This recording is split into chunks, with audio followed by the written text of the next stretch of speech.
Donc ici, on va continuer sur l'unité 1, leçon 3, les enzymes. Ici, on va parler des inhibiteurs des enzymes. Donc, activation et inhibition des enzymes. Activation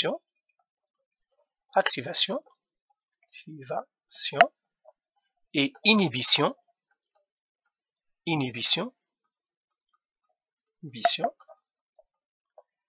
des enzymes. Alors, c'est quoi l'activation et inhibition des enzymes? Ben, activer, ça veut dire démarrer, faire marcher. C'est ça, activer, faire marcher. J'active. Et puis, inhibition, ça veut dire arrêter. Arrêter. Quand une enzyme, je peux l'arrêter, inhiber. C'est comme disable et enable. C'est ça. Alors, mais pourquoi on doit activer les enzymes? Pourquoi on doit les arrêter? Eh bien, une enzyme, qu'est-ce qu'elle fait? En fait, on l'a déjà dit. Alors, les enzymes sont très importants pour les réactions chimiques. On va les écrire ici. Les enzymes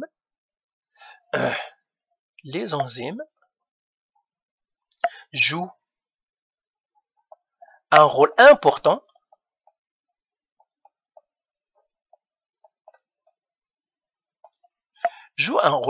dans des réactions chimiques. Dans les réactions chimiques.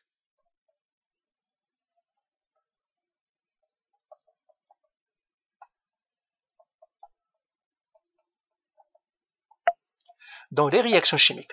Leur activation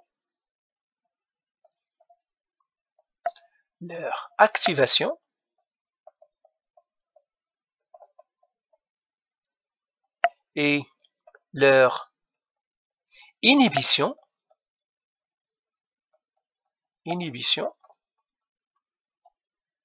doivent être bien régulées, doivent être bien contrôlées,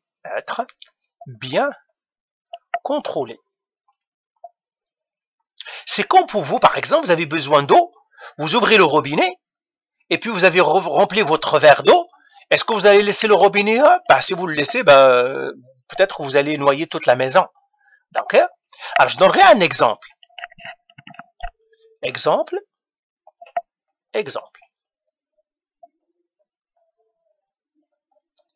La lipase,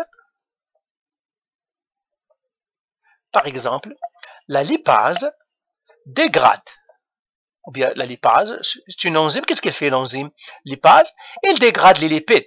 Pourquoi on a dit le nom des enzymes toujours se termine par ase? Regardez le cours de 11 qu'on a fait. Lipase, protéase, vous vous souvenez, hein? Amylase, tout ça. Alors la lipase hydrolyse ou bien dégrade. Alors, les triglycérides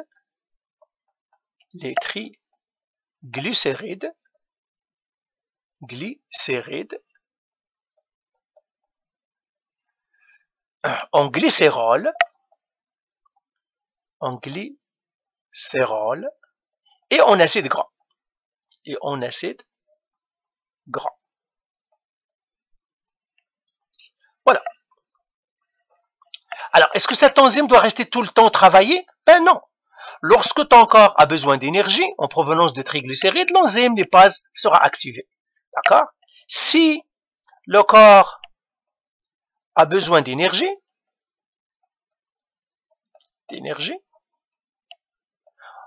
il doit activer, par exemple, la lipase. Il doit activer la lipase pour qu'il casse les molécules, pour qu'il en fabrique. Mais s'il en a assez, ok, donc qu'est-ce qu'il doit faire? Il doit l'inhiber. Si le corps a assez d'énergie,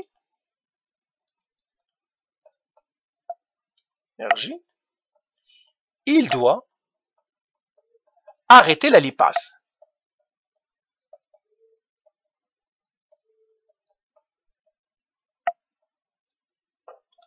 D'accord? Donc c'est ça le fonctionnement des enzymes et c'est ça l'activation et l'inhibition. Maintenant, comment on va activer et inhiber les enzymes? Alors, mécanisme, on va écrire ici, mécanisme.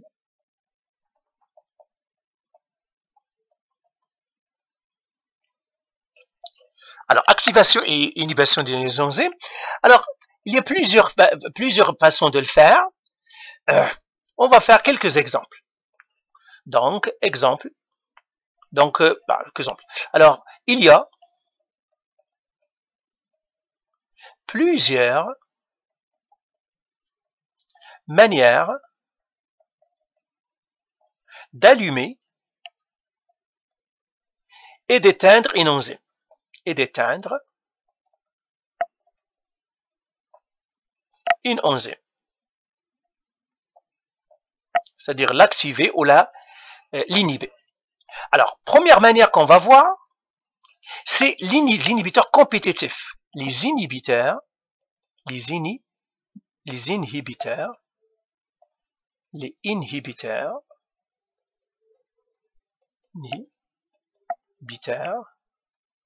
compétitifs.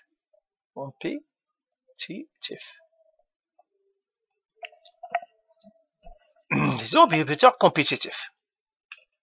Alors, qu'est-ce qui va se passer dans ces inhibiteurs compétitifs? Qu'est-ce qu'on fait?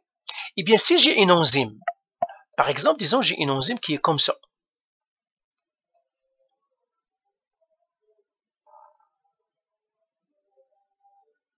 Voilà l'enzyme. Où est-ce que le site actif? C'est celui-là. Site actif. Eh bien, si je veux, par exemple, inhiber ou arrêter l'enzyme de travailler, qu'est-ce que je fais? Il suffit de boucher le site actif. Donc, les inhibiteurs compétitifs, qu'est-ce qu'ils font? Ils vont boucher. Donc, je vais boucher tout simplement le site actif. Donc, par exemple, ça c'est le site actif. Et on va le boucher. On va le boucher par quoi? Avec un substrat, comme ça. On va le boucher. Et là, c'est inhibé. Donc, les compétitifs, ça veut dire quoi? Ils bouchent. Les inhibiteurs compétitifs boucher le site actif. Et si le site actif est rempli, il est pris, eh bien, même s'il y a un substrat, l'enzyme ne peut plus fonctionner. Donc, ça, c'est l'une des manières de inhiber le site actif. Et si je veux faire fonctionner l'enzyme, je l'enlève. D'accord? Donc, boucher le site. Alors, les compétitifs, c'est les compétitifs,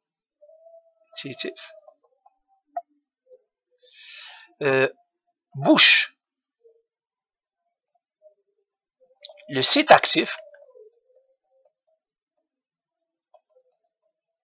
pour empêcher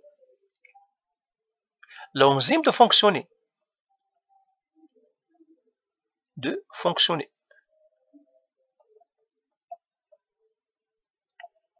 Ok? Donc, elle empêche l'enzyme de fonctionner. Et si je vais faire travailler l'enzyme, qu'est-ce que je vais faire? Eh bien, tout simplement, on enlève, c'est-à-dire le bouchon qu'on a fait ici. Ok?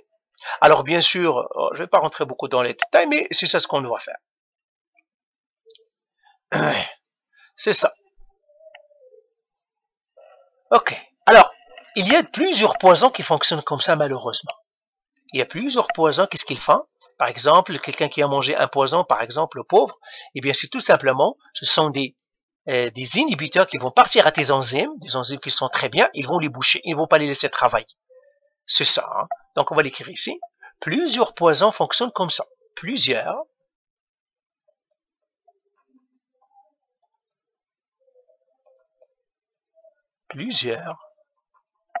poisons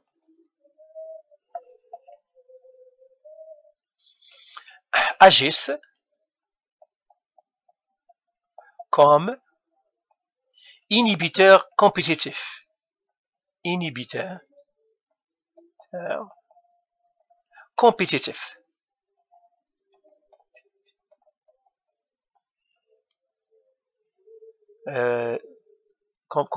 Inhibiteurs compétitifs sur des enzymes critiques. Si par exemple des enzymes sont très très très importants, hein, critiques. Par exemple, Alors, par exemple, un poison dangereux, le cyanure. Par exemple, le cyanure bloque.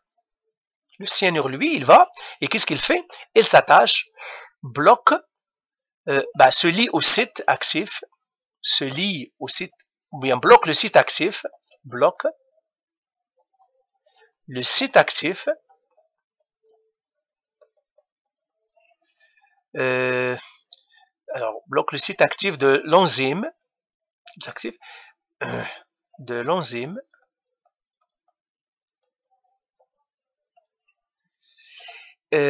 cytochrome C oxydase. Cytochrome, je vais l'écrire avec nous. Voilà, cytochrome C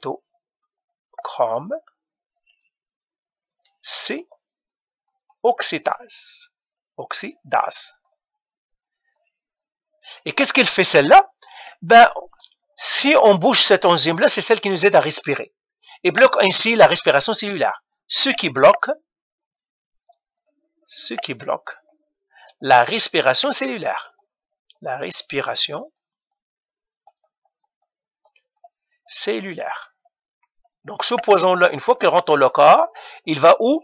Il voit cette enzyme-là, il se fixe dedans parce qu'il l'aime beaucoup et il ne se laisse plus l'enzyme travailler. Alors c'est ça, presque instantanément. C'est pour cela que ce poison-là est presque instantané, hein, on meurt rapidement. Presque instantanément. Il ne laisse pas vraiment le temps pour que tu tues ça.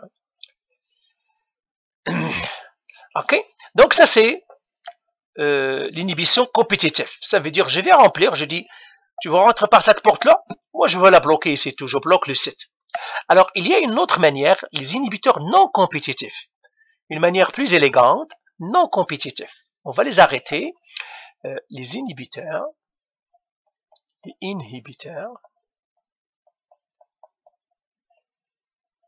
non compétitifs.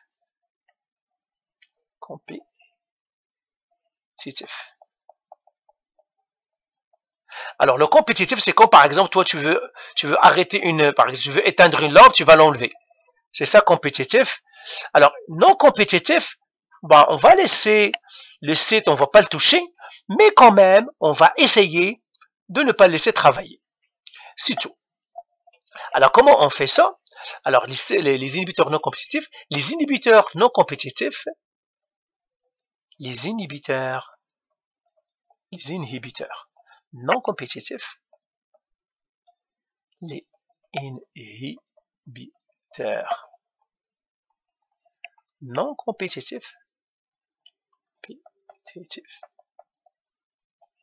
les inhibiteurs non compétitifs sont des molécules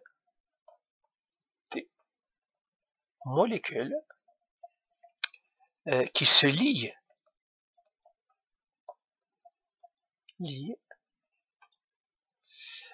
à une autre partie de l'enzyme. Il ne se lie pas, il ne se fixe pas, il ne bloque pas le site actif. Il ne rentre même pas dans le site actif. Il ne bloque pas le site actif. Seulement,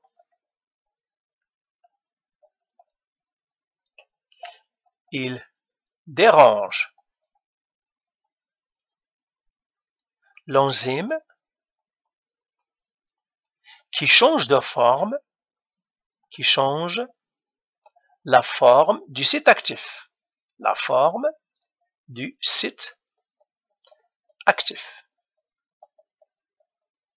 C'est ça. Alors là, on va voir un exemple pour que vous sachiez comment ça se passe. Ok, alors, prenons un exemple. C'est ça. Par exemple, donc faisons un exemple.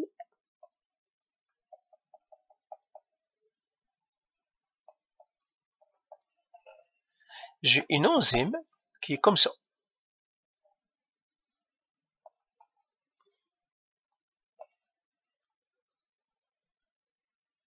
Par exemple. Il est comme ça. Ça, c'est une enzyme. Ça, c'est son site actif. Alors, pour la bloquer, on ne va pas le bloquer ici, mais en fait, il a un petit trou. Ici, par exemple, il a un petit trou, petite fenêtre, ou petite, comme ça, un petit trou. Et qu'est-ce qui se passe? Eh bien, ce trou-là, ben ça c'est le site actif. Premièrement, on va faire que le vocabulaire. Ça c'est le site actif.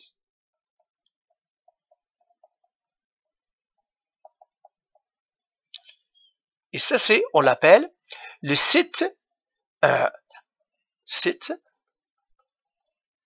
allostérique. Allostérique.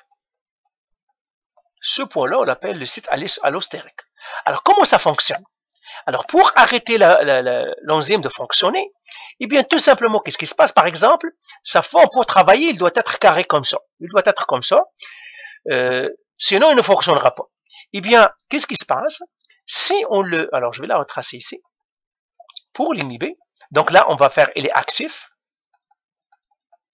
Il n'y a rien dans ce site-là. C'est comme si on a allumé enzyme actif. Comme ça, il est actif. Maintenant, si on veut l'arrêter, donc, j'aurai la même enzyme.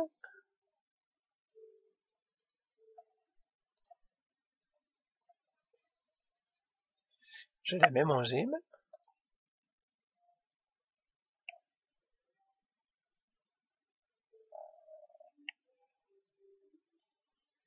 Et puis, j'ai le site allostérique ici. Allostérique. Et maintenant, qu'est-ce qu'on va faire? On va faire rentrer une molécule. Je vais le faire avec une molécule qu'on va rentrer là-dedans. C'est comme un clou ou quelque chose pour empêcher la porte de se fermer. On va le faire avec ça ici.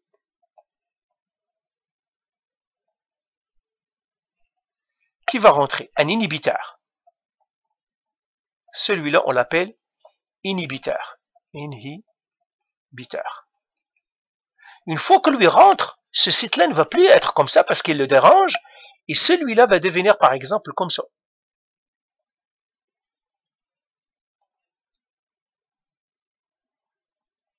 Au lieu d'être rectangulaire, il va devenir comme ça. Parce qu'en le faisant rentrer comme ça, le site va changer de forme. Le site change de forme. Et puisque le site change de forme,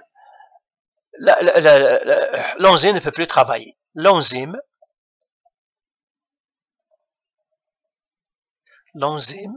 ne peut pas travailler ou bien est inhibée. L'enzyme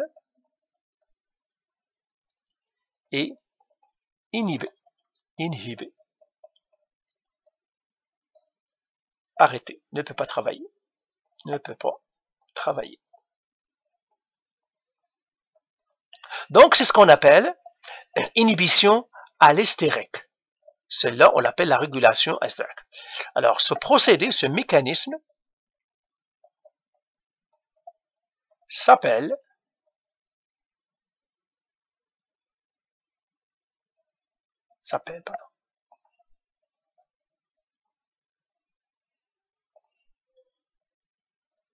ce mécanisme s'appelle régulation allostérique. La régulation allostérique.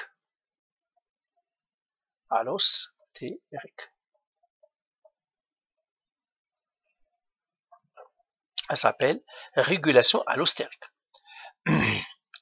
Alors, donc, c'est ça. Alors, si je veux maintenant activer,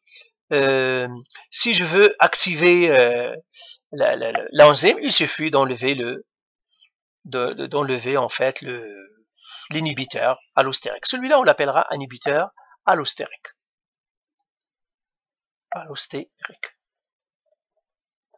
Voilà. Donc, on a ce que vous devez connaître pour l'enzyme, ce qu'il fait, et puis le site actif, le site allostérique, quand il y a une compétitivité, c'est-à-dire une inhibition compétitive. Alors, oui, tout ça c'est beau. Alors maintenant, quels sont les facteurs qui influencent le travail d'une enzyme? Une enzyme travaille à un pH, donc une enzyme. Donc on va écrire ici les facteurs affectant l'activité enzymatique. L'activité enzymatique.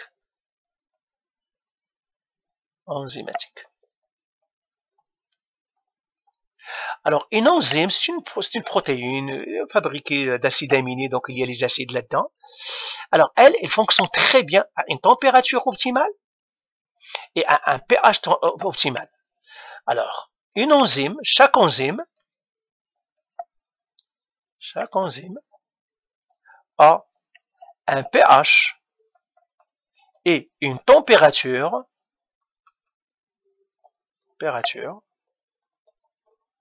de fonctionnement optimal.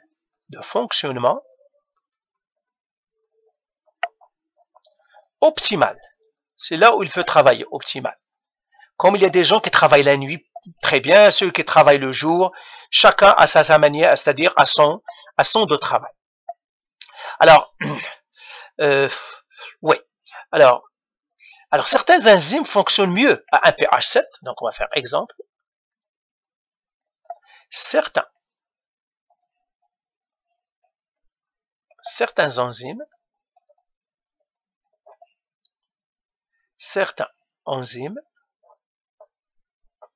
fonctionnent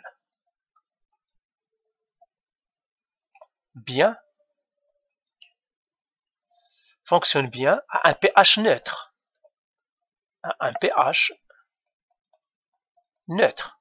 Fonctionne très bien. C'est-à-dire neutre, ça veut dire le pH 7. Tandis que d'autres fonctionnent bien.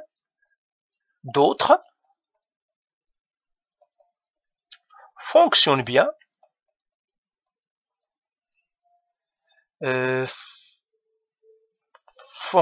à un pH de 3 à 4, fonctionne bien dans un milieu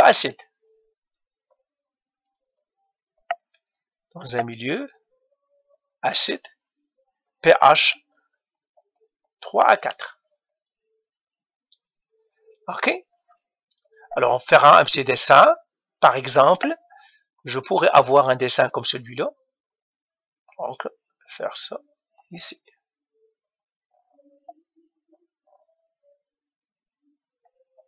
Comme ça. J'ai par exemple, ça c'est pH 1, 2, 3, 4 ici. Par exemple 5, 6, etc. Ben, je pourrais apporter, par exemple, j'ai la pepsine. La pepsine, elle fonctionne très bien à pH 2.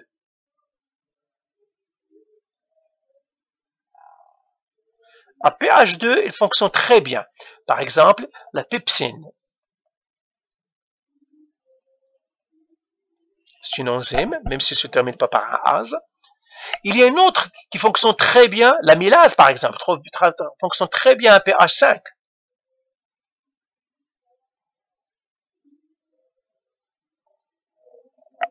Ça c'est l'amylase.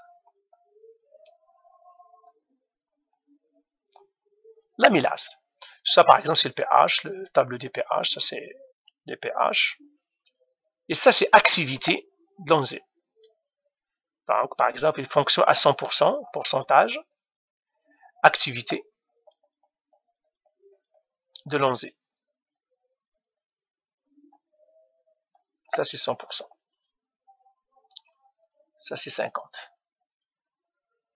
Ok, ça c'est le pH, l'amylase. Ok, donc par exemple, j'ai la pepsine qui travaille bien à 2 et l'amylase qui travaille bien à 5. Ok, la température aussi. Ok, la température est très importante. Alors chaque enzyme, on va faire aussi, chaque enzyme a une température de fonctionnement optimale. Pour la plupart des enzymes, c'est 37 degrés. Chaque enzyme a une température optimale. Une température optimale. à une température optimale, la majorité ou bien la plupart, pour la plupart des enzymes,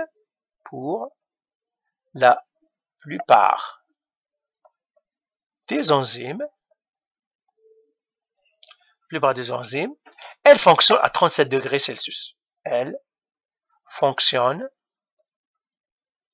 bien à la température du corps, à la température du corps, qui est 37 degrés Celsius. Ok? Donc, c'est ça. Alors, si je veux faire un dessin pour celle-là, je pourrais le faire aussi. Donc, par exemple, pour la température, comme ça, et comme ça. Et puis, j'ai ici, par exemple, ça c'est 10, 20, 30, 40, 50, etc. Alors, ça c'est 30, 37 est quelque part ici. Et j'aurai, par exemple, les enzymes, la majorité fonctionne bien ici. Le maximum ici est à 37 degrés, ça c'est 40. Et ça c'est la température.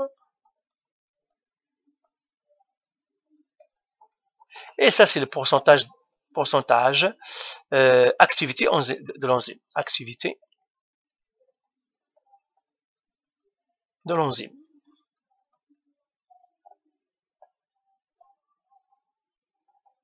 Ça c'est 100%. Ok? Donc voilà. Donc voilà, je crois que c'est tout. On a vu tout ce que vous devez voir dans les enzymes.